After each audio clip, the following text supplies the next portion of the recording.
Over the course of last month, I've made videos about the old impression game Sociable because, well, I wanted to play them again and needed a reason, and also because I wanted to talk a bit about Medieval Mare, a game for which there is no more footage than what you're seeing now. For those who don't know, Medieval Mare is a game that was in development at Tilted Mill, a studio founded by some of the people that used to work at impression games, like Beatrice was the lead designer for both Pharaoh and Zeus, and then later on for the city builders made by Tilted Mill itself, such as Children of the Nile and Caesar 4. I actually tried to get in touch with Beatrice again and ask him about the status of Medieval Mare. Sadly, it's been over a month since I sent that email and I haven't gotten a reply.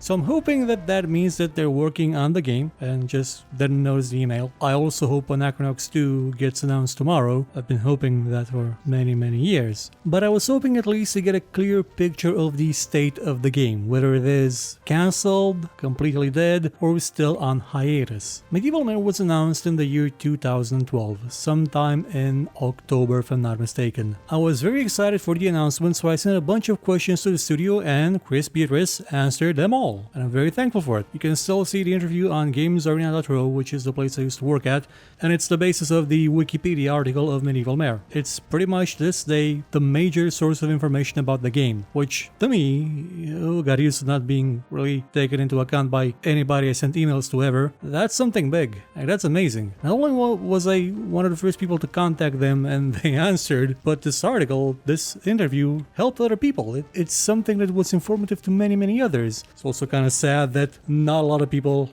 asked them about it, which is why, well, not necessarily that, but a year later in 2013, the game was put on indefinite hold. There was a sign in 2016 that the game may come back to life because they posted this picture on Facebook. But since then, complete silence. And this wasn't going to be a game that would take countless years to be made. They were going to release it in 2013, so it was a 1-year development cycle. And it was going to be, at least technologically, not a massive game. It was going to be 2D. And that's something that really resonated with me. I like 3D city builders. They're nice, but you kind of spend a lot of time just looking at things top down. And I gotta be honest with you, City Skylines, SimCity, okay, maybe not SimCity, but the 3D city builders sort of don't have as much charm to them as the old 2D ones that were made to be seen from one specific angle in which you spend your entire playtime. Exactly how good the game would have looked, I'm not sure, this being the only in-game art asset that I know of. There is no footage of the game, that's why I'm reusing videos from the previous shows with the other impression games titles. There was no gameplay demonstration, at least not a public one. There was nothing but a promise. Medieval Mare was going to take you to a place where city builders have not really gone. The Middle Ages. Starting from roughly around the year 800 to the year 1300, right before the Renaissance. Now, you may be saying to yourself, well, didn't Stronghold do the same thing? I mean, it's sort of a city builder, yeah, but not really. I mean, Stronghold is based a lot on rural life, which is the only way I can properly pronounce that word in English. It means the countryside, with peasants and fortifications and castles and things being besieged constantly on a daily basis and pillaged. Medieval Mare wasn't going to be about that. It wasn't going to be about building castles and besieging things. It was going to be about reclaiming civilization. Fundamentally, that was the basis of most of the impression game styles of all the builders. You started with nothing. You started with a period of time when there was no civilization or very little civilization, and you had to build it up. You had to construct cities for people to flock to form cultures, to form nations, to form identities. And after the classical world collapsed, we were in the same situation. Again, there was no technology anymore. There was no sign that civilization had been more advanced than it is now, wallowing in the mud, complaining that women handing out swords and legs isn't the proper foundation for a system of government. So over the course of the 500 or so years that the campaign would take, or the theme of the game would stretch on for, you would slowly reclaim some of that lost technology, some of that culture, some of that knowledge, and you will of course develop new ones. You would reach at the end point the Renaissance, a period of incredible advancement where technology finally bloomed again. And who knows, maybe in an expansion the game would have gone on from there. It wasn't going to be a completely historically accurate game. I mean, none of the Impression ones were either, but it was going to be thematically accurate. And you could do fun things. For example, you could keep paganism on a little while longer because, hey, who's gonna stop you? Not the Spanish Inquisition, because there isn't one in it. I know, I asked. I was actually expecting an answer that was Monty Python related, but I think the joke didn't go through the email properly. And religion wouldn't be as involved as it was in the previous ones. I mean, Zeus wasn't gonna come down and start throwing lightning bolts at you, but you would have things like fate healers that, let's say, would do their job up to a point until you developed medicine again. And surprise, less plague. And of course, you would have the greater, more important aspects of religion on cities, namely the architecture. You would have the ability to construct grand cathedrals as the monuments used to have in your old Impression game titles, like the pyramids were. But no castles again. This is about cities, not fortifications. Though, yeah, some cities did have fortifications, but not a castle on a hill somewhere and a drawbridge and moat. It wasn't going to be that kind of... You're going to build London, not Tintagel Castle. And the military aspect altogether was going to be a bit played down compared to the previous games because, again, it wasn't really all that great in most of the Impression game series. You said it was good in 2, okay, and again, the first one interfaced with a different game to give it more heft to it. There was going to be a military component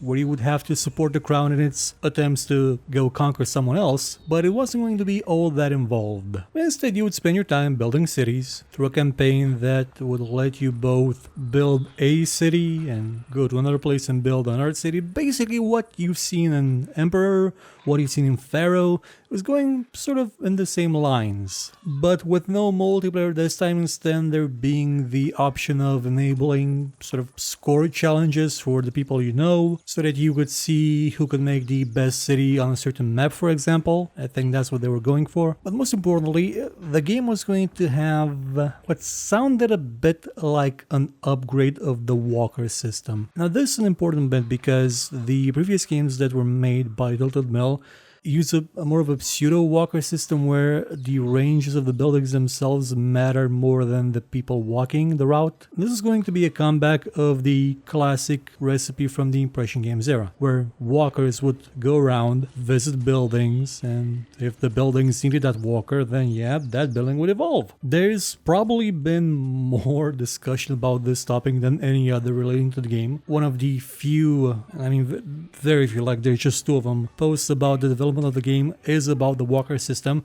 and how it was going to still be in the same lines as Caesar and Zeus and Pharaoh and Emperor, but with a bit of a twist to it, a bit of an enhancement. It wasn't mentioned exactly what that enhancement would be, just that it wasn't going to change the foundation of it. Now, if you're wondering, well, the walkers were stupid, weren't they? I mean, why not just have the people in the houses go to where they need to get the stuff? The reason for that is quite simple. If you're not seeing a house evolve, how would you know why it didn't evolve? I mean, just by looking at it without right-clicking on it. You're just going to see a bunch of generic people running around, not knowing if they're from a house that needs a certain good or a certain service, and just clogging up the place. Whereas with walkers that are based on the service side, a push system as it's called, you're always going to know what's going on, where the walkers are going, where the service is available. And you can see them run around like idiots, visiting clay pits, even though they're actors. What I'm guessing is that maybe the game would have employed a system that will let you define areas where the walkers could visit, not just by enabling roadblocks, but just telling them, hey, on the road do this or do that. And there was also the idea at one time of if a walker comes to an intersection, instead of deciding to go one direction, which could be wrong, it would go in all directions at the same time, basically cloning itself, but then would be more of an area of effect of the building, instead of the actual walker, the actual individual going about its job. I'm still curious exactly what the system would have been, because it's made by people, it's designed by people that were there when the old ones were designed. They've lived with this system all their lives. They've built it and rebuilt it and reconstructed it and abandoned it and came back to it. I wanted to know where they were going with it, because there's value in someone that's been doing it for so many years coming up with a new take on it. It's why I'm really excited to see Phoenix Point from Julian Gollop, because that man has basically made one game for 30 years. You know, something is going to be amazing in there, regardless of what other troubles the game may have. And I do still hope that Medieval Mare is a game that isn't dead and people will play, especially because you haven't really seen many city builders in that area of time. You haven't seen especially ones that are built with the walker system in that period of time. It will also be a bit more approachable, I guess, than the old ones. As Beatrice put it, you sort of understand what a baker is, what a juggler is, but a rhetor, a teacher of rhetoric, you know, an orator, that's a bit more nebulous today, isn't it? Like, you can't pin him down as easily in what that walker's role would be in a city when you design it. And you were going to be designing cities. They weren't going to be accurate to scale in the sense that the number of people you would be seeing on the roads was not going to be an accurate presentation of the number of people you would have in your city, but you would still be building a city, a big one, a huge one with sprawling neighborhoods, distribution networks, and industries, and eventually probably sewers, because I imagine it would be a stinky place in the beginning, comparable probably to Shamstown, for those of you who are familiar with the development of City Skylines and